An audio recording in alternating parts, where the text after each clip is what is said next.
Welcome, everyone. Today's discourse tackles a topic that ignites passionate discussions: homosexuality and same-sex marriage within Christianity. For many Christians, their faith serves as the cornerstone of their lives, shaping their beliefs about love, marriage, and sexuality. But what exactly does the Bible say about homosexuality? And how do various Christian denominations navigate the issue of same-sex marriage? Christianity, with its rich tapestry of denominations, presents a spectrum of interpretations on this complex topic. Traditionalist denominations hold a firm view, citing specific scriptures to advocate for marriage solely between a man and a woman. Passages from Leviticus and Romans are frequently referenced, but interpretations differ based on historical context, translation variations, and the evolving understanding of language. On the other hand, a growing number of Christians advocate for a more inclusive approach. They emphasize the core message of love woven throughout the Bible and champion the right of consenting adults to marry, regardless of gender identity. Let's delve deeper into some of the key aspects of this conversation. Scriptural Interpretation. A deeper look, the debate hinges on specific passages. Some argue that the Bible explicitly condemns homosexual acts, while others contend that the condemnations focus on temple rituals or specific cultural practices of the time period the scriptures were written in. Additionally, the translation process and the evolution of language can introduce complexities. For instance, the Hebrew word arsenokoitai, used in some translations of Leviticus, is debated. Some interpret it as a broad condemnation of homosexual acts, while others argue it refers to specific exploitative sexual practices within a patriarchal society. The evolving landscape, Christianity and social and cultural contexts inevitably change. Many Christians believe the Bible's message of love extends to LGBTQ+ individuals, and interpretations adapt over time. The concept of marriage itself has undergone transformations throughout history. The emphasis on procreation as the sole purpose of marriage has given way to a more holistic understanding that prioritizes love, commitment, and mutual support. Similarly, evolving understandings of human sexuality leads some Christians to believe the Bible's message should be interpreted through a lens of inclusivity. The importance of love and inclusion, the core of Christianity. At the very heart of Christianity lies the fundamental principle of love for God and neighbor. Many Christians believe this translates to creating welcoming and inclusive communities where everyone feels accepted and valued. Some argue that excluding LGBTQ+ individuals from marriage contradicts this core principle. They advocate for a more expansive interpretation of marriage that celebrates committed, loving same-sex relationships. This interview explores the issue of homosexuality in Christianity. We hear from a scholar specializing in biblical Hebrew, a theologian with traditional views, and a member of the LGBTQ+ Christian community. Good day, ladies and gentlemen. Today, we're privileged to have a diverse panel of guests to delve into the intricate realms of biblical Hebrew and its implications in contemporary theology, particularly in the context of LGBTQ+ inclusion within Christianity. Let's start by introducing our esteemed guests. Firstly, we have Dr. Rachel Levi, a distinguished scholar specializing in biblical Hebrew. Welcome, Dr. Levi. Thank you for having me. Our second guest is Reverend Michael Thompson, a theologian with a traditional view on Christian doctrine. Pleasure to be here. Next, we have Pastor Sarah Jenkins, known for his inclusive views within Christianity. Thank you for having me. It's an honor to be here. And last, but certainly not least, we have Alex Ramirez, a member of the LGBTQ+ Christian community. Welcome, Alex. Thank you for having me. I'm glad to be here. Now, let's dive into our discussion. Dr. Levi, could you provide us with some insights into how understanding biblical Hebrew influences our interpretation of certain texts, particularly those often cited regarding LGBTQ+ issues? Absolutely.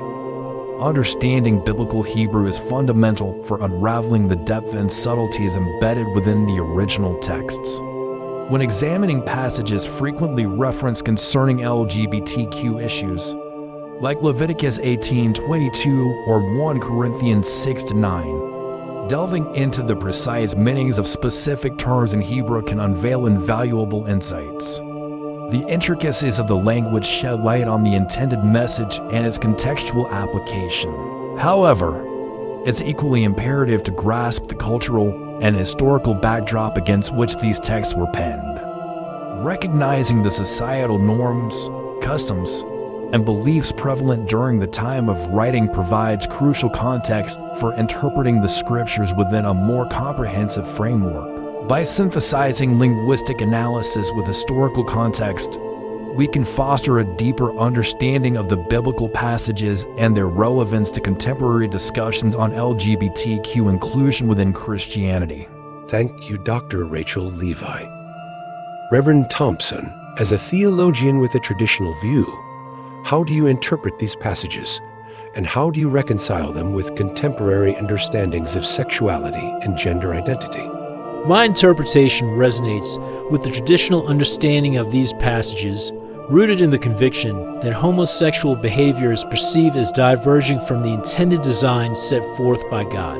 However, amidst this adherence to traditional perspectives, I uphold a profound belief in the paramount importance of demonstrating love and compassion towards all individuals, irrespective of their sexual orientation or gender identity. While maintaining fidelity to the scriptural teachings, I advocate for a compassionate approach that embodies the core values of Christianity, emphasizing empathy, understanding, and unconditional acceptance. This dual commitment to tradition and compassion seeks to strike a delicate balance where adherence to theological principles coexists harmoniously with a steadfast commitment to love and inclusivity, echoing the teachings of Christ himself. Thank you, Reverend Michael Thompson. Pastor Jenkins, how do you navigate these theological waters with a more inclusive perspective? I firmly stand by the principle of interpreting Scripture through the transformative lens of love and inclusion. While I hold deep reverence for the sacredness of the biblical text, I am acutely aware of the imperative for contextual interpretation, recognizing the fluidity and evolution of our comprehension of human sexuality over time. Embracing this dynamic perspective, my ministry is dedicated to fostering an environment of unconditional acceptance and affirmation for the LGBTQ+ community within the Christian faith. By weaving together theological insight with compassion and understanding, we endeavor to create a space where all individuals feel valued, celebrated, and embraced as beloved children of God, irrespective of their sexual orientation or gender identity. This holistic approach seeks to embody the essence of Christ's teachings, cultivating a community founded on love, empathy, and genuine inclusion. Thank you, Pastor Sarah Jenkins. Alex, as a member of the LGBTQ+ Christian community, how do you reconcile your identity with potentially conflicting interpretations of Scripture? Navigating the intersection of faith and identity is undeniably a multifaceted odyssey, replete with nuanced challenges and profound revelations. For me, solace emerges from embracing progressive interpretations of Scripture that place paramount emphasis on the principles of love and inclusion. Amidst the complexities inherent in this journey, I steadfastly cling to the belief in the transformative potency of faith and the irreplaceable support of a nurturing community. It's an ongoing pursuit of finding authentic acceptance and a sense of belonging within the framework of my faith, all while remaining authentically true to myself. I harbor an unwavering conviction that God, in divine wisdom, fashioned me precisely as I am, instilling within me a unique identity imbued with inherent dignity and worth. Discovering a church community that not only embraces my faith, but also affirms and celebrates my identity has proven to be an invaluable blessing, a sanctuary where my spirit finds nourishment and my soul finds resonance. In this sacred space, the harmony between faith and identity is not merely acknowledged, but celebrated, serving as a beacon of hope and affirmation on my journey of self-discovery and spiritual growth. I extend my heartfelt gratitude to each of you for contributing your profound insights to this enlightening discussion. The discourse we've engaged in sheds light on the intricate interplay between biblical Hebrew, theology, and the imperative of LGBTQ+ inclusion within Christianity. It's abundantly clear that navigating this terrain demands meticulous attention, open-hearted dialogue, and a willingness to grapple with the complexities inherent in these intersecting realms. Your contributions have enriched our understanding and underscored the importance of fostering an environment where diverse perspectives are welcomed and respected. I am genuinely appreciative of the depth of insight and thoughtfulness each of you has brought to this conversation.